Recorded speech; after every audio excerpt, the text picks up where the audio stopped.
നിയമം കോടതി ഓക്കെ. അപ്പോ ആൾക്കാർ കൂടി വന്നു. ആൾക്കാർ ഇവനെ പിടിക്കാനല്ല പോയിട്ടുള്ളത്, ഈ മനുഷ്യനെ തന്നെയാണ് എല്ലാവരും നോക്കിയിട്ട് ആൾക്കാർക്ക് തൊടാൻ തന്നെ ഭയം. നമുക്ക് പിടിച്ചെണ്ണീപ്പിക്കാൻ പറ്റുന്ന ഒരു അവസ്ഥയൊന്നും അല്ല. ഒരു ചെറിയ അപകടമോ അല്ലെ ഇടിച്ചിട്ട് വീഴുവോ അങ്ങനെയൊന്നും അല്ല ആ സംഭവം.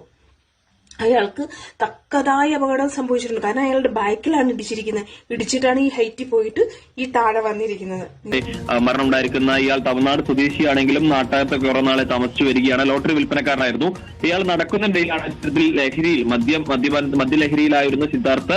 ഈ വാഹനം ഓടിച്ച് ഇദ്ദേഹത്തെ ഇടിച്ചു തീർപ്പിക്കുകയായിരുന്നു. തലയ്ക്കായിരുന്നു ഒന്ന് പരിക്കേറ്റിരുന്നത്. വളരെ സങ്കടകരമായ ഒരു വാർത്ത തന്നെയാണ് നമ്മൾ ഇന്നലെ കേട്ടത്.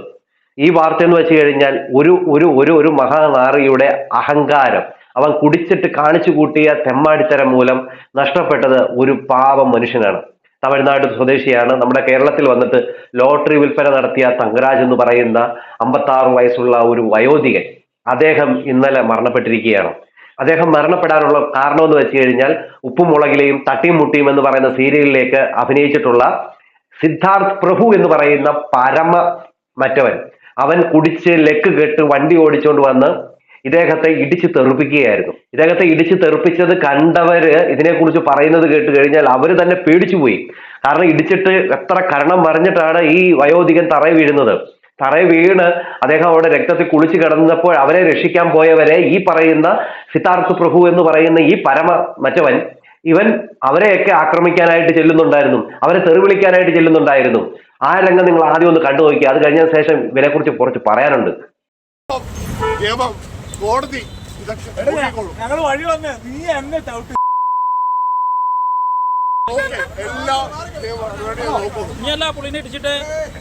അതെടാ, എല്ലാം ശരിയായി. കോടതി നിന്നെ നോക്കിക്കോളൂ.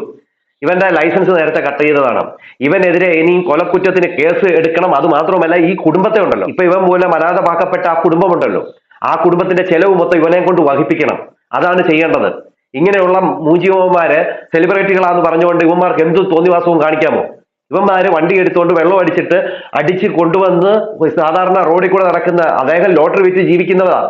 അദ്ദേഹത്തെ ഇടിച്ചിട്ടിട്ട് അദ്ദേഹത്തെ പെട്ടെന്നൊന്ന് ഹോസ്പിറ്റലിൽ കൊണ്ടുപോകാനോ അദ്ദേഹത്തെ ഒന്ന് സഹായിക്കാനോ അല്ലെങ്കിൽ ഒരു സോറി പറയാനോ ഒന്നിനും മുതിരാത്ത ഇവൻ അവിടെ കിടന്നിട്ട് ഇവൻ കോടതി, യവം, ദൈവം എന്നൊക്കെ പറഞ്ഞുകൊണ്ട് വാചകം അടിച്ചുകൊണ്ടിരിക്കുക. പിന്നെ അതിന്റെ ഇടയിൽ നാട്ടുകാർ കുറച്ചൊക്കെ പെരുമാറി. അതിൽ ഒരാൾ ചെയ്തത് നമുക്ക് ന്യായീകരിക്കാൻ പറ്റത്തില്ല. അദ്ദേഹം കഴുത്തിന് പിടിച്ച് ഞെക്കുന്ന ആ ഒരു സീനൊക്കെ, അതൊക്കെ നമ്മൾ ഓൾറെഡി അതിനെക്കുറിച്ച് പറഞ്ഞിട്ടുണ്ട്. എന്തായാലും ഇവൻ പറഞ്ഞ ബാക്കി കാര്യം കൂടെ കേട്ടു നോക്കാം, അത് കഴിഞ്ഞ് പറയാം.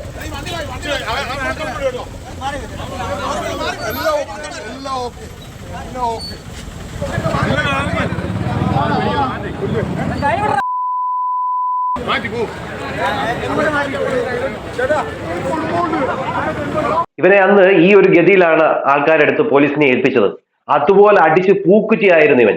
എന്നിട്ടാണ് ഇവൻ ആ വണ്ടി ഓടിച്ചുകൊണ്ട് വന്ന് അദ്ദേഹത്തെ ഇടിച്ച് തെറിപ്പിച്ച, അതും പുലർച്ചെ 24-ാം തീയതി ക്രിസ്മസ് ദിനത്തിന്റെ അന്ന് തലേദിവസം പുലർച്ചെ ലോട്ടറി വിൽക്കാനായിട്ട് ഇറങ്ങിത്തിരിച്ച അദ്ദേഹം ലോട്ടറി വിറ്റിട്ടാണ് ആ കുടുംബത്തെ പോറ്റുന്നത്.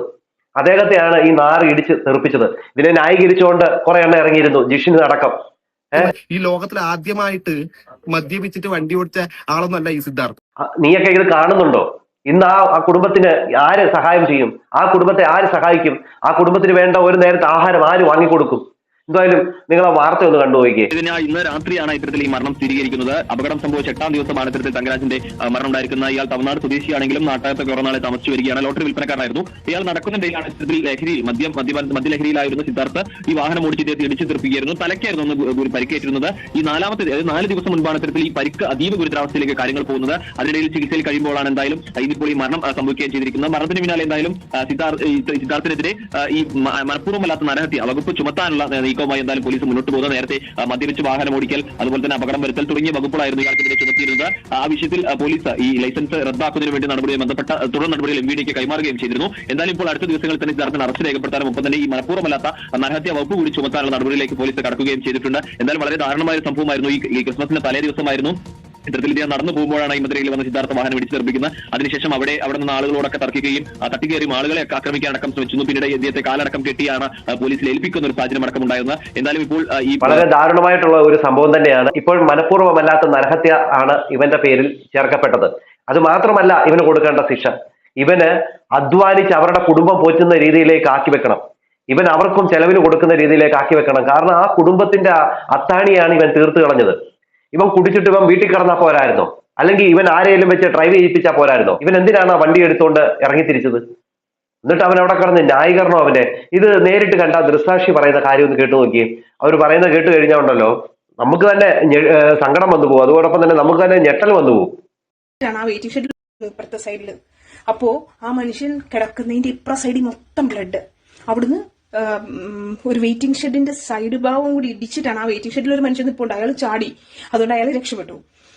വെയിറ്റിംഗ് ഷെഡിന്റെ സൈഡ് കൂടി ഇടിച്ചിട്ടാണ് ഈ കാറ് പോയി നിൽക്കുന്നത്. ഓക്കെ, അപ്പോ ആൾക്കാർ കൂടി വന്നു. ആൾക്കാർ ഇവനെ പിടിക്കാനല്ല പോയിട്ടുള്ളത്, ഈ മനുഷ്യനെ തന്നെയാണ് എല്ലാവരും നോക്കിയിട്ട് ആൾക്കാർക്ക് തൊടാൻ തന്നെ ഭയം. നമുക്ക് പിടിച്ചെണ്ണയിപ്പിക്കാൻ പറ്റുന്ന ഒരു അവസ്ഥയൊന്നുമല്ല.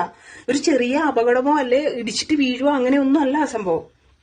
അയാൾക്ക് തക്കതായ അപകടം സംഭവിച്ചിട്ടുണ്ട്. കാരണം അയാളുടെ ബാക്കിലാണ് ഇടിച്ചിരിക്കുന്നത്. ഇടിച്ചിട്ടാണ് ഈ ഹൈറ്റിൽ പോയിട്ട് ഈ താഴെ വന്നിരിക്കുന്നത്. നിങ്ങളൊന്ന് ഇമാജിൻ ചെയ്തേ, നിങ്ങളുടെ അച്ഛൻ ജോലി കഴിഞ്ഞിട്ട് വീട്ടിലേക്ക് സാധനം വാങ്ങിക്കാൻ പോകുമ്പോൾ അല്ലെ നിങ്ങളുടെ ഭർത്താവിന് ഈ ഒരു അവസ്ഥ ഉണ്ടായാൽ നിങ്ങൾ സഹിക്കുമോ? അപ്പോ ഇവൻ കാറിൽ നിന്ന് ഇറങ്ങിയ ആളോ മാന്യന് നിൽക്കാൻ കൂടി വയ്യ. നിൽക്കല്ല, അവൻ ആരാണെന്ന് തന്നെ അവന് ബോധമില്ല. അവൻ മദ്യപിച്ചിട്ടുണ്ടെങ്കിൽ ഒന്ന് ചെയ്യേണ്ടത് അവന്റെ വീട്ടിലിരിക്കണം. ഇവൻ മദ്യപിച്ച് ഡ്രൈവ് ചെയ്തിട്ടുണ്ടെങ്കിൽ അവൻ മുന്നോട്ട് പോകാൻ പറ്റുന്നില്ലെന്നാണ്ട് എവിടെയെങ്കിലും നിർത്തണം, അല്ലെ അവന്റെ ഫ്രണ്ട്സിനെ കോൾ ചെയ്ത് വരുത്തണം. എന്തൊക്കെ ഓപ്ഷൻ ഉണ്ട് ഒക്കെ പോട്ടെ. ഇവൻ ഇടിച്ചു ഒരാൾക്ക് ഇത്രയും വലിയൊരു അവസ്ഥയിൽ കിടക്കുകയാണ്. ഇവൻ എന്താ ചെയ്യേണ്ടത്?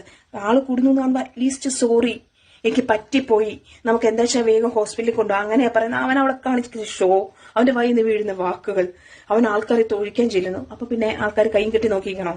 ഇവർ ആ ഒരു രംഗം കണ്ടതാണ്. ഇവർക്കത് കണ്ടിട്ട് അത് എങ്ങനെ പറയണമെന്ന് പോലും അറിയാൻ പറ്റാത്ത ഒരു അവസ്ഥയിൽ നിൽക്കുകയാണ് ഇവരൊക്കെ. അപ്പൊ ഇവൻ എത്ര സ്പീഡിലായിരിക്കും വന്നിരിക്കുക? ഇവൻ സ്പീഡിൽ വന്ന് പുറകിലിടിക്കുകയും അദ്ദേഹം കറങ്ങി അവിടെ തറയിൽ വീഴുകയുമാണ് ചെയ്തത്. അദ്ദേഹത്തെ പെട്ടെന്ന് ഹോസ്പിറ്റലിൽ കൊണ്ടുപോകാനുള്ളതൊന്നും ഇവൻ ചെയ്തില്ല. ഇവൻ അടിച്ച് പൂക്കുറ്റി എന്ന് വെച്ചാൽ അടിച്ചു പൂക്കുറ്റിയാണ്. ഇവന് നിൽക്കാൻ പോലും പറ്റത്തില്ല. അങ്ങനെ ഇരിക്കുമ്പോൾ ഇവൻ എങ്ങനെ വണ്ടി ഓടിച്ചുകൊണ്ട് വന്നു എന്നുള്ളത് നിങ്ങളൊന്ന് ചിന്തിച്ചു നോക്കിയേ. അപ്പൊ ഇവൻ വന്ന വഴിയൊക്കെ അവിടൊക്കെ നിന്ന ആൾക്കാരൊക്കെ രക്ഷപ്പെട്ടു എന്നുള്ളതാണ് ഇതിന്റെ അകത്തെ സത്യം. ഈ പാവം പിടിച്ച മനുഷ്യനാണ് അതിന്റെ അകത്ത് ഇരയാക്കപ്പെട്ടത്. വളരെ സങ്കടം തരുന്ന ഒരു കാര്യം തന്നെയാണ്. എന്തായാലും ഇങ്ങനെയുള്ള പരനാറികൾക്കെതിരെ ശക്തമായിട്ടുള്ള നടപടികൾ തന്നെ എടുക്കണം.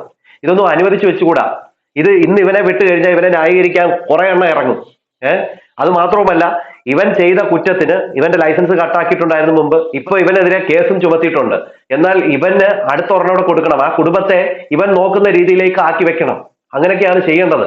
എന്തായാലും ആ കുടുംബത്തിന് ഇനി ആരുണ്ട് ഒരു സഹായത്തിന്? ആരുണ്ട്? എന്താണ് പ്രേക്ഷകരെ, നിങ്ങൾക്ക് തോന്നുന്നു നിങ്ങളുടെ അഭിപ്രായ നിർദ്ദേശം മസ്റ്റാൻ കമന്റ് ചെയ്യുക. അടുത്തൊരു വീഡിയോ കാണുന്നവരേക്ക് എല്ലാവർക്കും